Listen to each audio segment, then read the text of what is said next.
Welcome to This Week. There's a book in my Nook. And my first book this week is The Infinite Moment of Us by Lauren Miracle. The book is checked out, so I made a copy of the book. And this is the story of Ren. And Ren's basically your good girl all through high school. And her parents made her a deal that if she didn't date anyone, she would get a new car when she graduated. So they want her to focus on her grades, and she does get really good grades. She's in all the clubs and like class president. And everyone likes her, and all the guys think she's pretty, but they've kind of just learned that she's not going to date anybody. Well, there's Charlie, and Charlie is a foster child.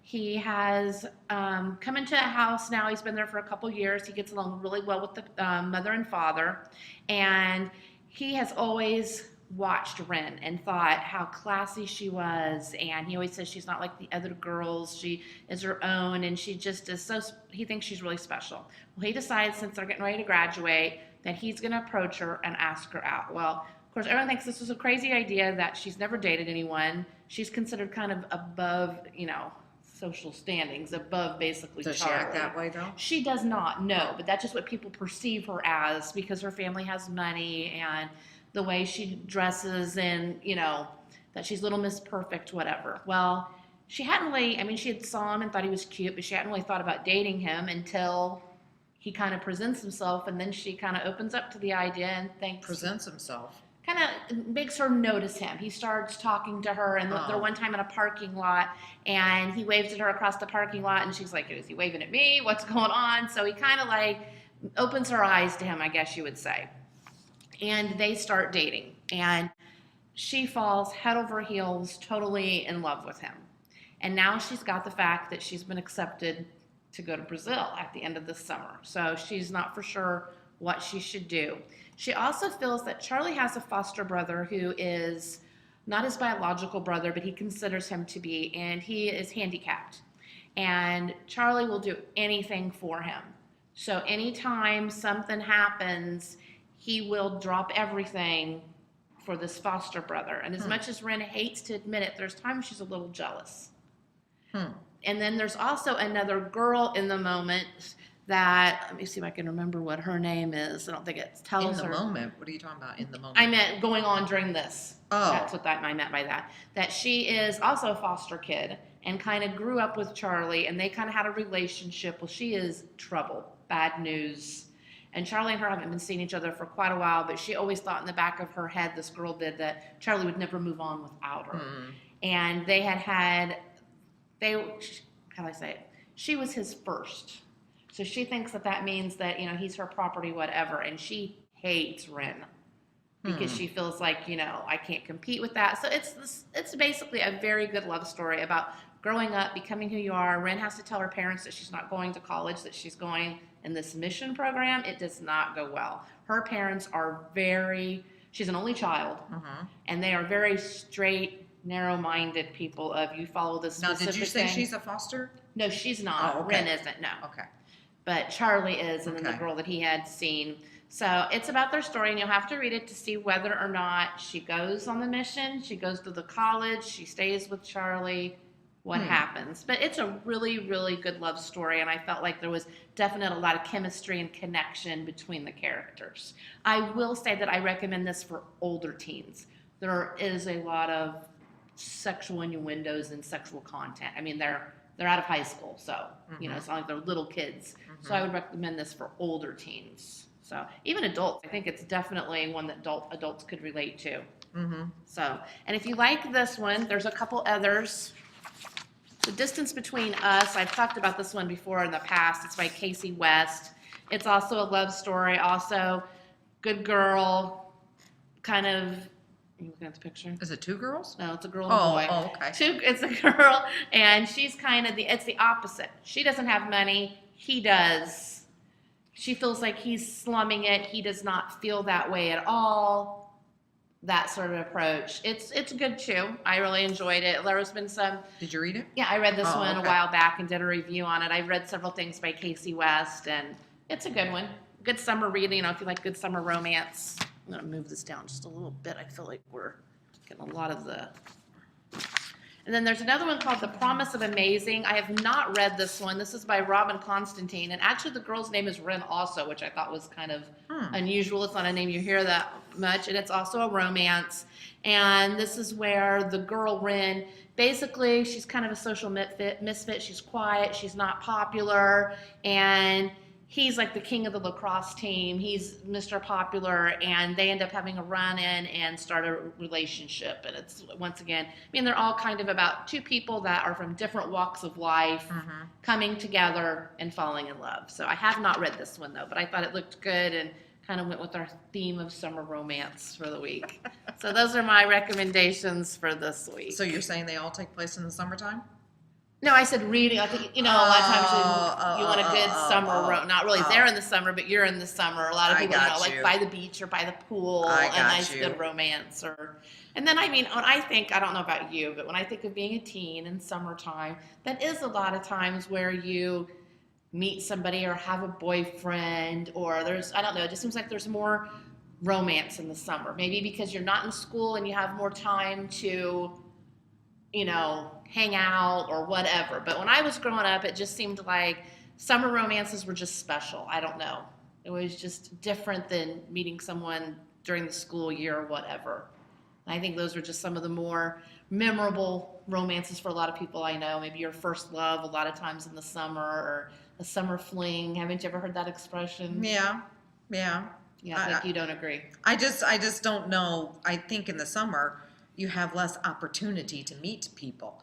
I can see where if you've started a romance during school, whether it be college, whether it be, well, college would even be harder, because if you go separate ways in the summer, then... Let's see, when I grew up, it was actually the opposite. I went to a very small school. So yeah, there was a very small pool to choose from. But where were you going to meet people in the summer? We came into Danville, and you met, and that's when people cruised Main Street and so forth. Yeah. And you met guys and girls from all sorts of schools that would all congregate in the summer. We had lots of dances in the summer.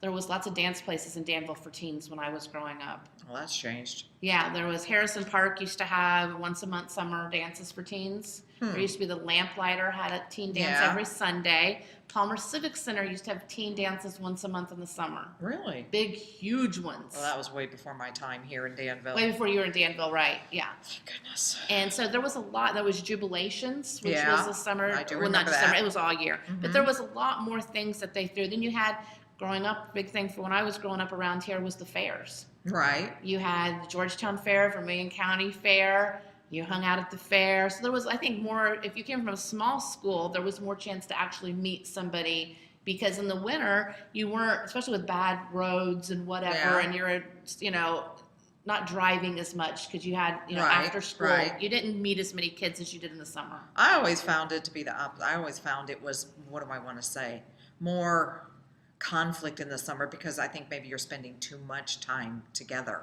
No, I didn't see it that way. Because, during school you have activities, and like you said, during the winter, you can talk on the phone a lot more. You don't necessarily, I just think in the summer, it's too much time together. I guess it depends. I guess it does depend. I always thought it was the other way around, that summer was the good romances and the ones that I remember, and the excitement. And I guess I just remember school.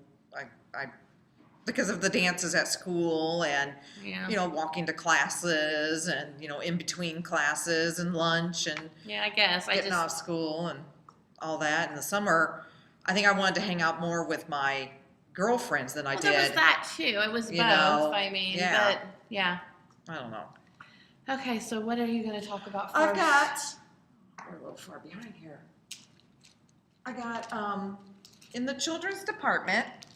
You know me, I like to read the New York Times bestsellers, and this is on the New York Times bestseller, How to Babysit a Grandpa.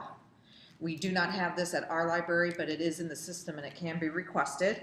It is by Jean Reagan, and it takes the view of what a kid thinks of when his grandparents are coming over to actually babysit him. But he reverses it like he's going to babysit his grandpa.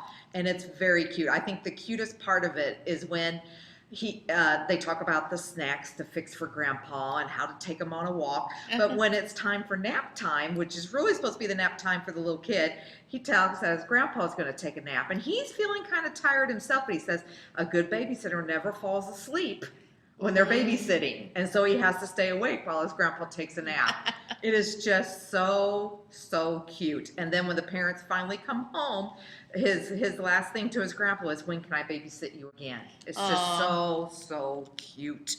I mean, it's a must read for any grandparent to read with their grandkid.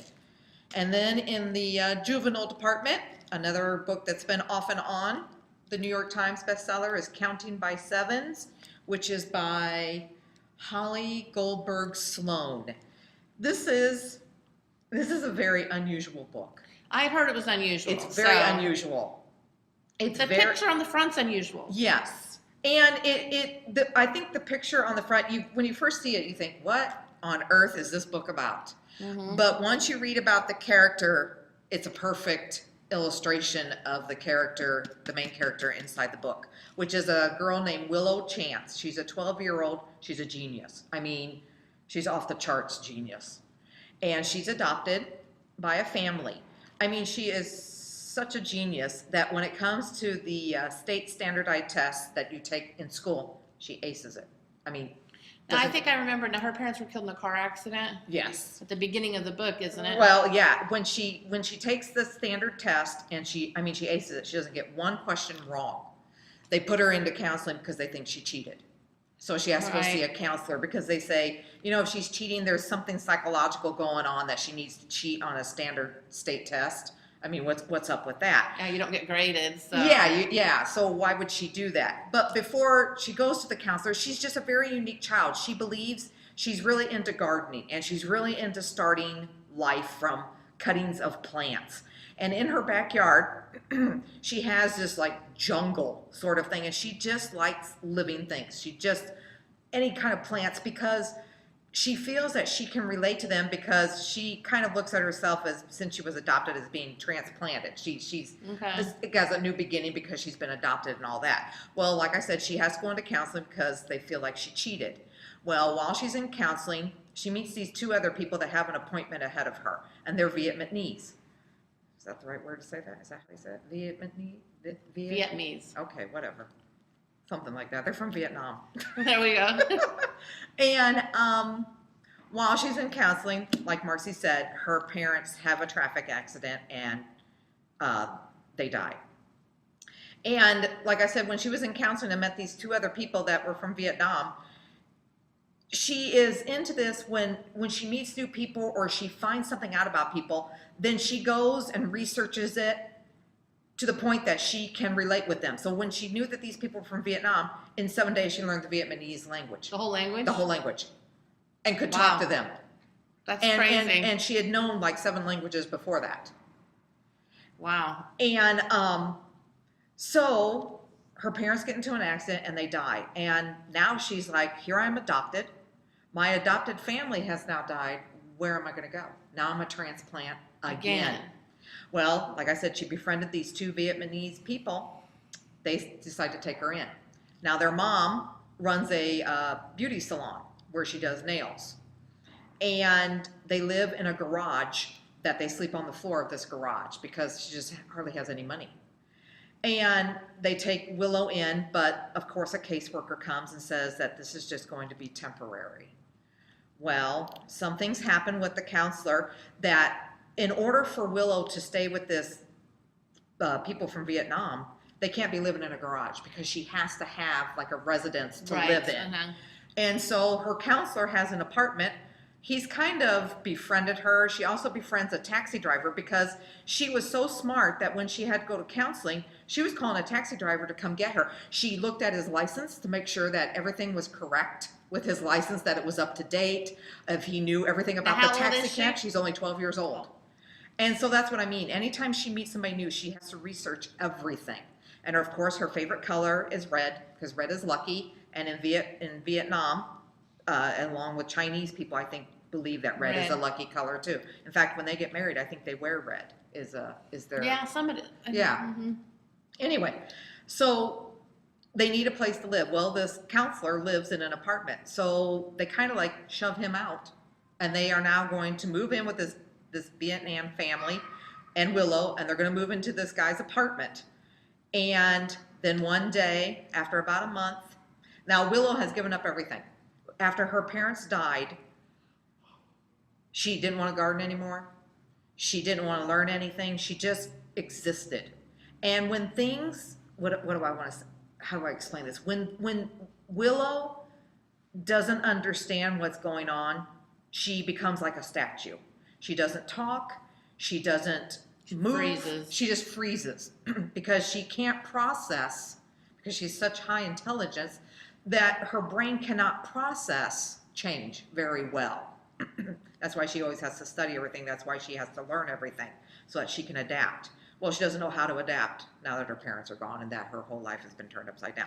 But like I said, they go into the apartment, they shove the counselor out, and they move in because so that she can live with them. Well, then one day the social worker comes and says, we have found a place for Willow. So you'll have to read the book to find out. Now her life changes again. Because right before the social worker came and said that they had found a place for Willow, she had just started gardening again. She had just started customizing to this new life with this family from Vietnam. And she had just started gardening. The apartment complex, she had sent plans to the bank of how she was going to make this garden in this apartment complex and everything. And they thought an adult had done it. And when they found out a 12-year-old girl, they were just shocked, basically. So anyway, and she had just started getting to gardening. Now her life's going to change again. Mm. So you'll have to read it. It's a very, very good book. It's not one that's going to make you cry. I mean, you kind of halfway through figure out how it's going to end.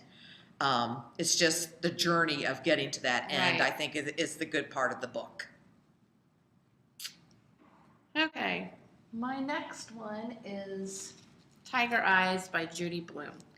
Growing up, I love Judy Blume. I don't know if you read any of her books. Is that the Judy Moody? No, she does. No, that's McDonald. Yeah. Judy Blume. What's she write? She writes something serious. We'll go through. She wrote Fudge. She wrote another popular series.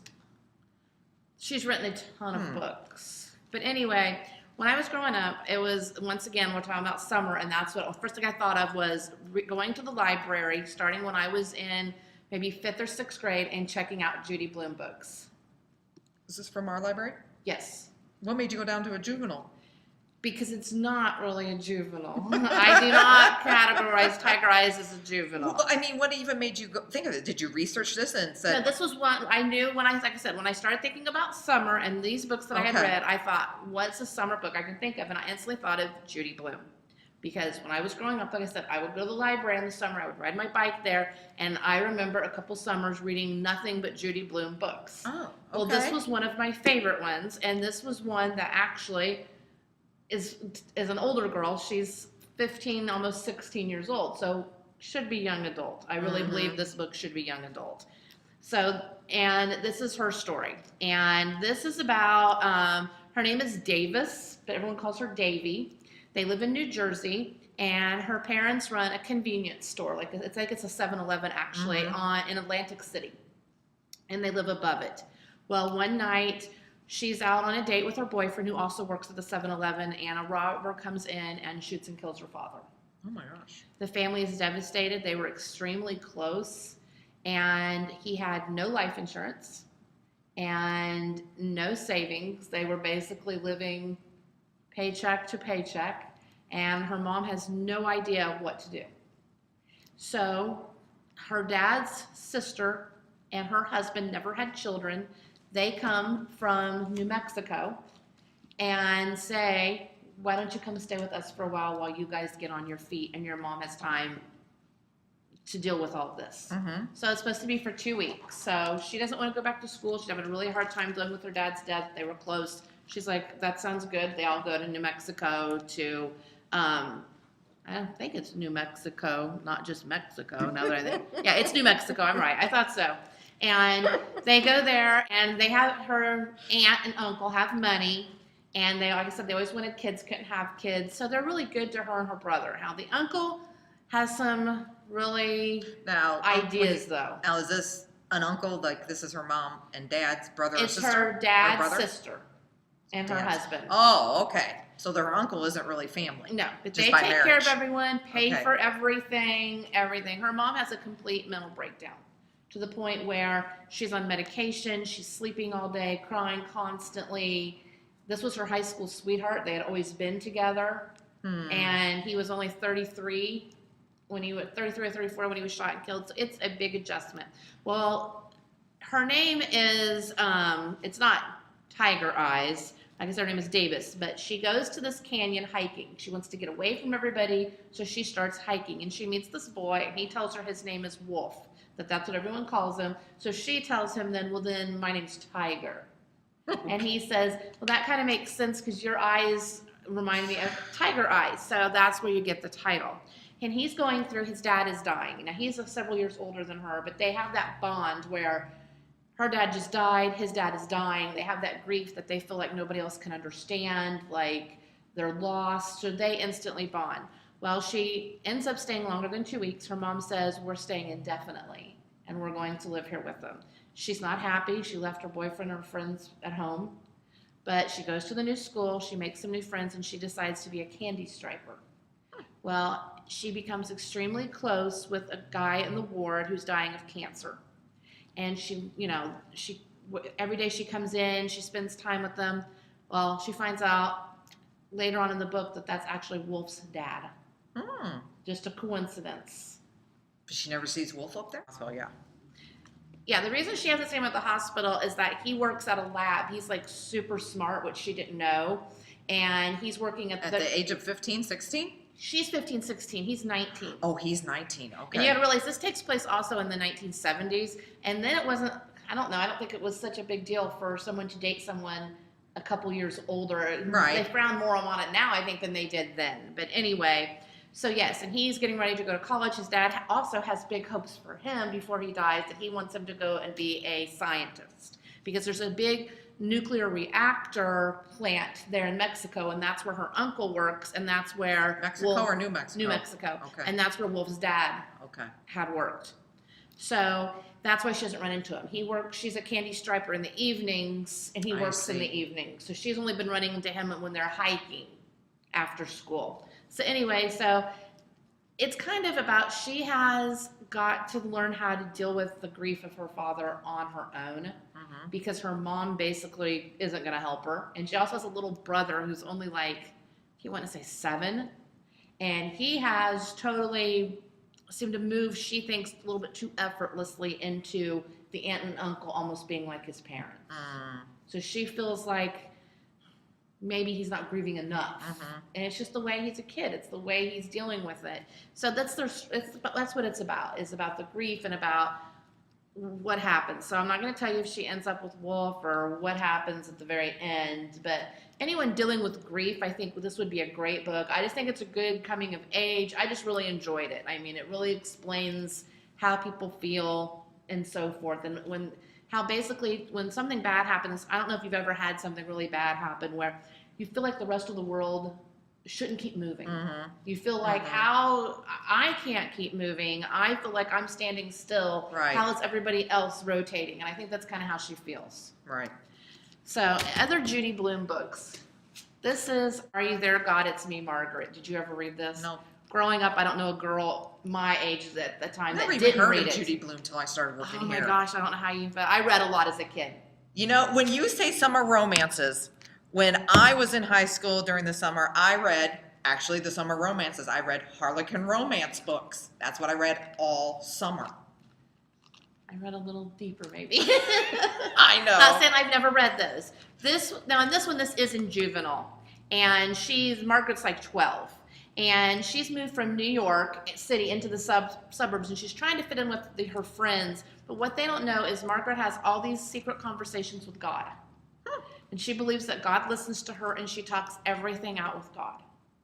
And loved this book as a kid. I mean, I read it maybe when I was like 11. She's, I think, 12. Definitely recommend this one. We have that, obviously. And this was one this is a young adult, so she's right, different. I mean, if you've read like Fudge and I'm trying to think of some of the other ones, they're even younger. And then she also wrote one called Deanie about a girl that has scoliosis and she's like 13. She was supposed to be a model and she ends up having to be in a body cast. Wow. Or not really cast. I know there's but- a series she writes. I just can't think of it. So she's written a lot of stuff. But there's this one called Forever. And this is basically about. Did you read that? I read this when I was younger, but I didn't reread it. So Oh. I kind of remember it. It's like your first love, discovering romance, sexuality, all of that. Huh. And it takes place there in high school. It's Catherine and Michael, and it's just their whole your first love and how that makes you feel and all of that. And you think it's going to last forever. Ever, and that's what it says. Is this? They That's meet when you're on, writing your initials. Blah, Oh, blah, yes, blah, blah, blah, blah. yes. Forever. and they meet on New Year's Eve, and actually they get separated during the summer. So, yeah. So there's a Judy Blume. If you haven't read any of her stuff, give it a chance. There's so many good Judy Blume books out there. Flubber. Did you ever hear? Not Flubber. Blubber. It's Blubber. I know Flubber's the other Disney one. It's Blubber, and this is about a girl that has a weight problem. And it's That's called- a movie? No, it's a book that she wrote, Judy Blume, called Blubber. Oh. Now, Tiger Eyes, I will tell you, was made into a movie this summer. Kind of like an independent film. It was made into a movie. I haven't seen it yet. I do want to see it. I heard it was really good. Never heard about it. Yeah, it was. It was only, like I said, it wasn't shown at all the theaters, but you can rent it. Hmm. So, Hmm. those are Okay. my picks. Well, speaking of movies, one of the more popular movies, it was #1 movie for a while being rented, but now it's kind of gone back a few slots. This is 3 Days to Kill, starring Kevin Costner. He's a CIA agent, but he's in a special group of the CIA.